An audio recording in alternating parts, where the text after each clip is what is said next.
If you've ever wondered whether it's better to swipe, chip, tap, or use your phone to pay, you're not alone. A lot of people, especially folks who didn't grow up with smartphones, are asking, what is the safest way to pay these days, especially on this channel? Now, I've saw many comments, and I told you, cyberheroes, that I would be making a video about this so you can get clarity. So today, I'm going to show you exactly which methods put your money at risk and which ones actually keep you safe. And I promise this isn't about technical jargon. This is about helping you avoid getting scammed at the checkout so that you can protect your money. So today in this video, buckle up because I'm going to be breaking down the 4 most common ways to pay from worst to best so that you can avoid being scammed in 2025 and protect your money. Y'all, because these scammers are out here ridiculous. They are stealing your money left and right, up and down, and side to side. Now, if you're out there still swiping your card like it's 2012, you might as well just hand your information over to a scammer, and I don't even need to own one of these to prove it.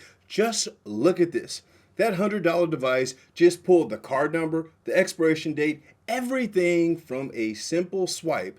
That's why magnetic stripe cards are a scammer's dream. And that's why I want to talk to you and walk you through the real differences without all this technical jargon to make it plain so you can finally know which option is actually protecting your money in 2025. So let's break this down step by step because you asked for it and I told you I was going to give it to you. So I got to deliver. I am a man of my word. So coming in and dead last is the magnetic stripe.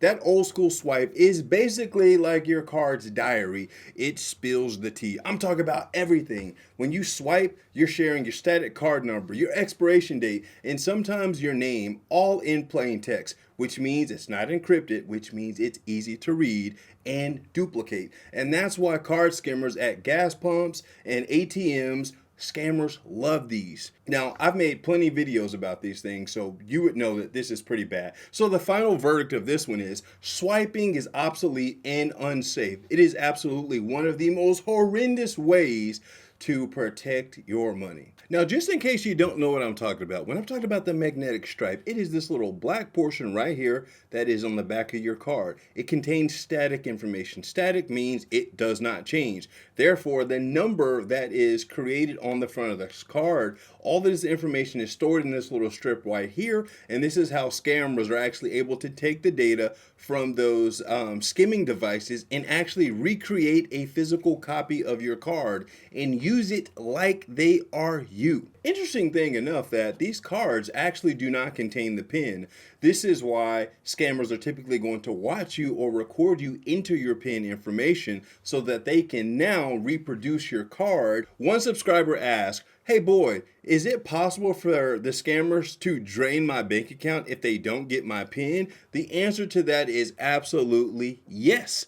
The PIN allows them to withdraw money, but if they can still run your card as credit because they've copied your card, they can still get your money. Now look, if it's this easy to steal your card data from a gas pump or a grocery store, imagine what hackers can do with your entire identity when a bank gets breached. Now this is something that happens all the time, and here's the wild part. You may not even know it's already happened. I mean, think about it, like Bank of America had a data breach and didn't tell anybody for months. Yes, if you use Bank of America, you and your personal information has been breached. On average, it takes companies 277 days to report a breach. That's a 9-month head start for criminals. And that's why today's sponsor is Aura. Aura scans the dark web and alerts me fast if my phone number, email, or social security number shows up in a data breach. If someone tries to open a bank account or credit card in my name, Aura lets me know instantly by sending me a notification directly to my phone. Thank you very much, Aura. I appreciate you because it has happened before.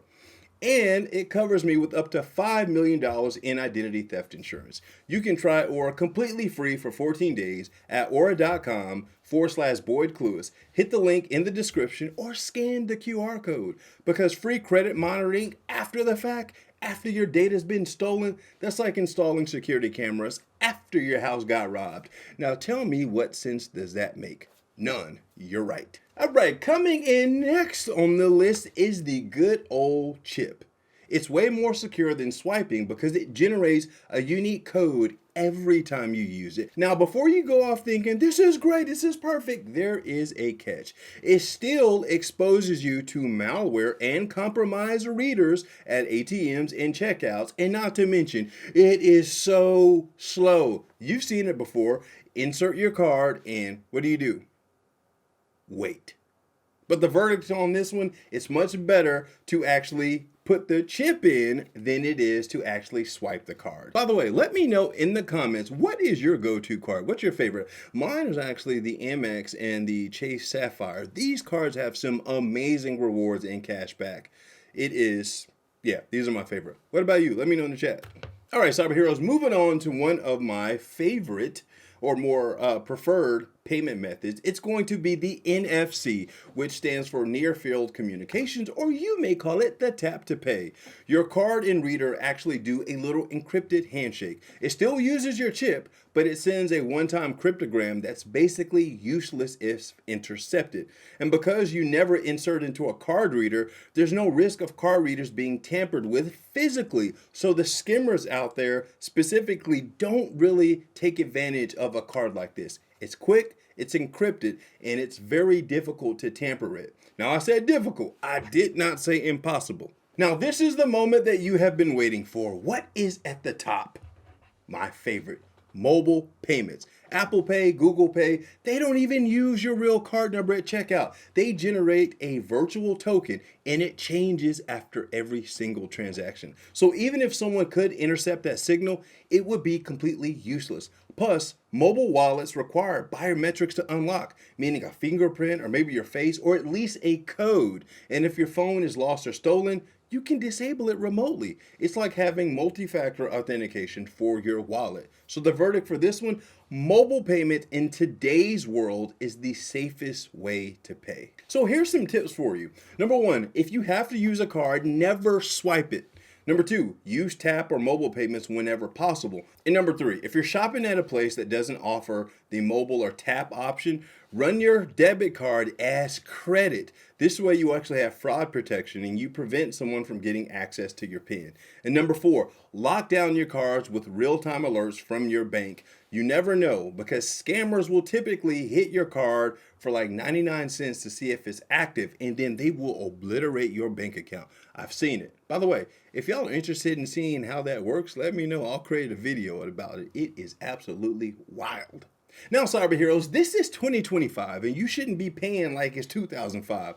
I'm Sherlock Homie. Stay smart, stay suspicious, and whatever you do, don't swipe your card. And if you want to see what could happen if you do swipe your card, check out these videos right here. I just want you to stay safe. Click here or here or here. I'll see you on this video, maybe that one, or both. Peace, cyber heroes.